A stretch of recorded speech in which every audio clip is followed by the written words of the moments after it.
안녕하세요. 김동섭입니다. 3월 6일 아침 시작하도록 하겠습니다.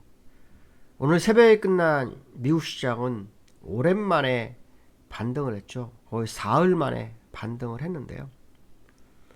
미국은 관세가 시장을 흔들고 있다라고 제가 말씀드렸었는데, 관세를 3월 4일 날 캐나다와 멕시코에 정상적으로 진행하겠다 얘기를 했었죠.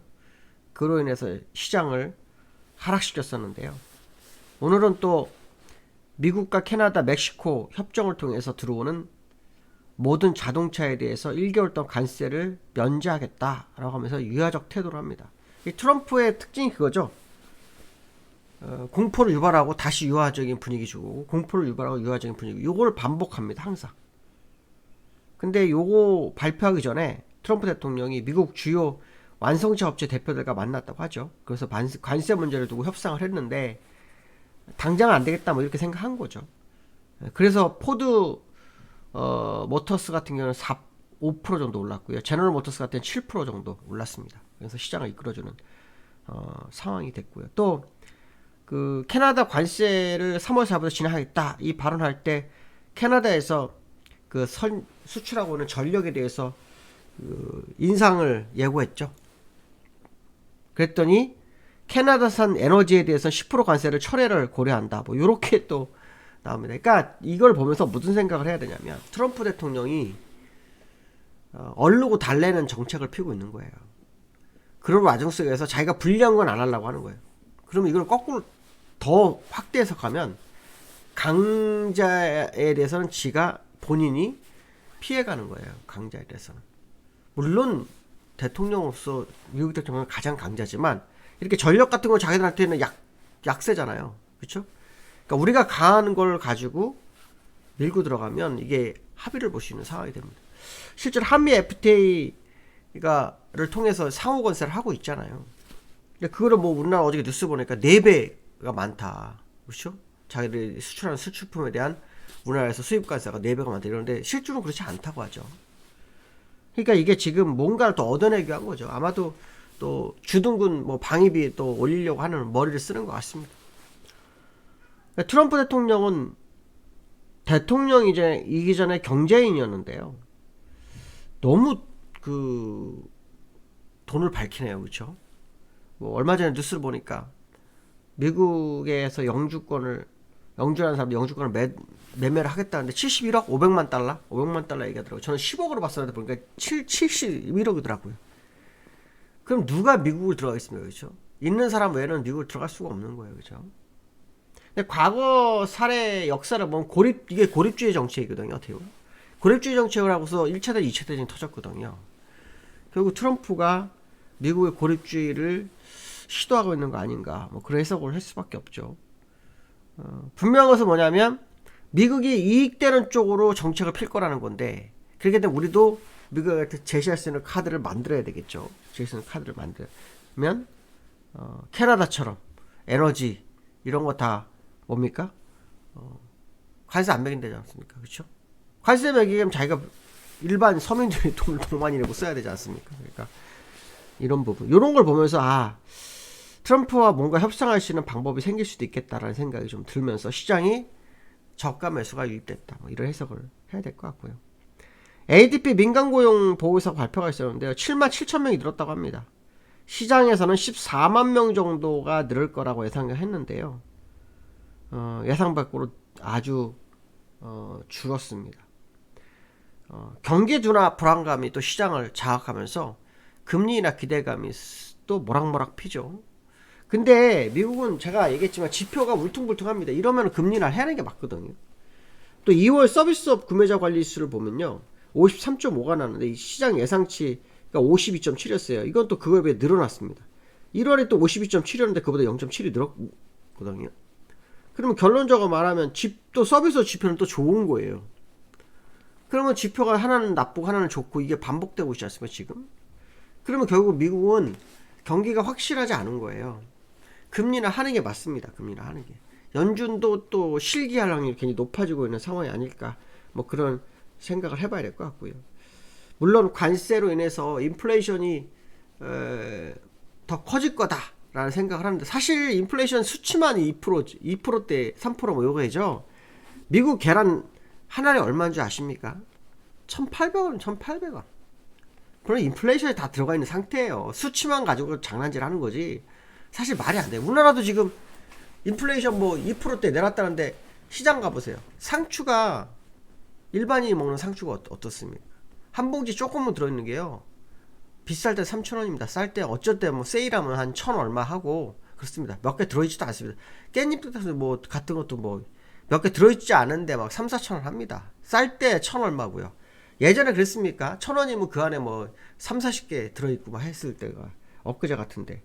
그러니까 실제로 물건 다 올라와 있는 상태인데, 뭐 어떤 것을 인플레이션 산정을 하는지 모르겠지만 지표만 낮아진 거다, 이런 해석도 해볼 수 있겠죠. 미국의 시장이 굉장히 변동성이 큽니다. 위로도 엄청 오르고 내릴 때도 막 엄청 내리고 하니까 이 극심한 변동성의 피로감을 느낀 개미들은 빠져나가고 있다고 하네요. 거의 뭐 벌써 12억 달러 정도가 나갔답니다. 물론 미국 시장의 대비 10억 달러는 크지도 않지만 어쨌든 돈이 나가고 있다는 것은 안 좋은 거죠. 개미들이 대응하기에는 너무 어려운 상황이죠. 테슬라 같은 경우에도 엄청 빠지니까 우리나라 사람들이 또 물타기 하고 있다고 했죠. 2조 정도 샀다고 합니다. 근데 이게 물타기 하면 안 됩니다. 지금 상황은 그런 상황이 아니다.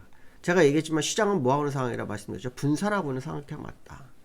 근데 이제 박스권이 하단에서 출발한, 저는 원래 박스권이 현재 진행이 되고 있다고 봤었는데 실제로 움직이는 거 보니까 박스권 하단이 다르다는 거죠. 그래서 박스권이 형성될 확률이 높기 때문에 함부로 잘못 사면 완전히 다 물린다, 이런 해석을 좀 해드리고 싶고요. 물론 우리나라에서 사면 답니다. 다를 거라고 봅니다. 우리나라는 오히려 박스권이라는 표현을 쓰기 어렵죠. 고점을 향해서 갈 길을 멀기 때문에 박스권의 상단선이 아직 멀었다라고 해석한다면 차라리 우리나라 투자하는 게 더 유리하죠. 엔비디아가 1.3% 오르고 TSMC가 2.3% 올랐습니다. 반도체주들이 시장을 이끌어주는 또 그런 모습이 있었다, 뭐 그런 해석이 됩니다. 나스닥 1.4%, 다우 1.1% 올랐는데요. 다우 차트 보시면 일봉으로 볼게요. 일봉 보시면은 제가 어저께 그런 얘기 했어요. 이게 기술적으로 하방이 있을 수 없는 어떤 이격이 없다. 근데 이게 지금 언더슈팅인지 아닌지는 오늘 밤 봐라, 뭐 그런 얘기인데 올라왔죠. 올라왔습니다. 그러면 이제 일단 상단선까지 가는지 봐야 되겠죠. 아니면 하단선, 여기가 하단선이기 때문에 조금 더 한 번 더 누를지는 모르겠습니다만 기술적으로 좀 이해가 안 되는 부분이고요. 제가 어저께 나스닥도 그랬죠. 기술적으로 말이야, 하락 이격이 없는데 내려왔기 때문에 이제는 올라가야 될 거다. 그래서 200일선까지 밀렸던 미국 시장이 200일선 다시 위로 올라오는 그런 흐름을 좀 보이고 있고요. 해외 지수에서는 뭐 테슬라 아까 잠깐 2조 외국 개인들이, 우리나라 개인들이 들어가서 샀다고 하는데요. 이 기술적으로 여기 되게 중요한 자리입니다. 여기서 깨지면 무조건 여기까지 가는 겁니다. 근데 이게 이제 바운딩이 들어왔을 때 여기까지 다시 갈 거냐에 대한 부분인데, 이제 외봉으로 생각한다면 물타기를 잘한 거고요. 외봉이 아니고 분산 과정에서 이렇게 빠진 거라 그러면 이거 사실 되돌리면 절반 이상 안 될 확률이 좀 있다, 뭐 그런 해석도 해볼 수 있기 때문에 조심해야 될 것 같고요. 엔비디아도 지금 보시면은 여기서 지금 하방에서 확보를 좀 하는 흐름이 있죠.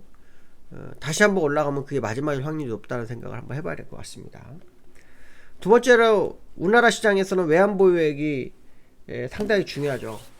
왜냐하면 환율 때문에 외환보유액이 적어버리면 그 돈이 빠져나갔을 때 문제가 커지는데, 우리나라가 지금 외환보유액 4,100억 달러로 떨어졌습니다. 4년 9개월 만에 최저치가 됐는데요. 이유를 뭐 든다면 국민연금이 외환수업을 통해서 외환수업 규모 확대했다고 합니다. 이게 뭐냐면 해외 자산을 일단 외환보유액으로 사고요, 나중에 갚는 거예요.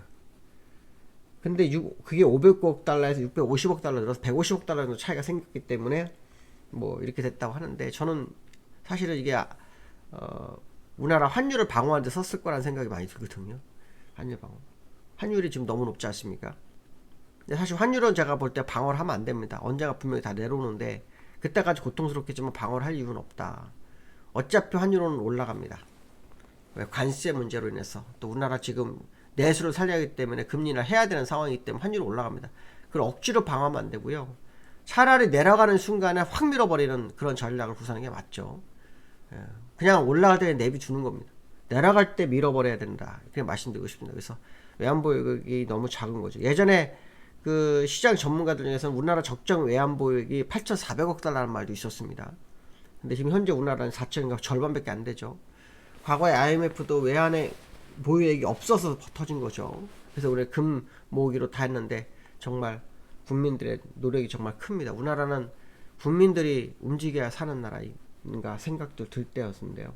어쨌든 제가 왜 이에 말씀드리냐면 외환보유액이 좀 위험한 수위에 와 있는 상황이다. 이럴 때 보유액을 오히려 더 주워 모아야지 자꾸 외환 관리에 쓰면 안 될 것 같다는 생각이 좀 듭니다. 어쨌든 환율은 어저께 조금 밀렸었죠. 오늘은 또 그 환율이 1400, 어저께 환율이 얼마가 1454원인데 시간에선 1444원에 끝난 걸로 제가 알고 있습니다. 시간에선 1444원. 이럴 때 외환보유액을 쓰는 거죠. 훅 밀어버리는 거죠. 그러면 1444원 여기죠. 61선 60선 깨진 겁니다. 그래서 다시 회귀하는지를 좀 보시면 될 것 같고요. 그 다음에 외국인이 우리나라에서 지금 7개월째 매도를 하고 있다고 합니다. 그래서 일단 누적으로 매도로는 상당히 많이 되고 있는데요. 언제까지 팔 거냐 하는데 이게 실제로는 작년 8월부터 매도가 된 건데 작년 7월이죠. 7월부터. 그러니까 작년에 매수했던 걸 다 버렸고요. 추가로 매도가 됐습니다. 이제 외국인들이 지금 여기서도 매수했다가 매도했다가 익절했는데 더 올라와 버려서 또 눌러서 또 밀었거든요. 그러니까 이번에 무조건 여기를 넘어가면은 저는 어떤 생각을 하냐면 지난 말씀한 것처럼 외국인들 매도했던 금액이 전부 다 들어올 거다. 여기 넘어가면. 물론 넘어가는데도 매도하게 된다면 외국인들은 우리나라에서 시가총액을 빼고 있는 거다. 이렇게 해석밖에 할 수 없겠죠. 근데 외국인 시가총액이 엄청나게 빠지고 있는 것만큼 사실입니다. 어떤 문제가 있는지는 모르겠지만 그런 문제들은 별로 좋은 게 아니죠. 그렇지만 한 번 더 올라가게 되면 외국인 쇼커버링이 좀 이루어지지 않겠나 생각도 한번 해봐야 될 것 같습니다. 오늘 여기까지 하겠습니다. 감사합니다.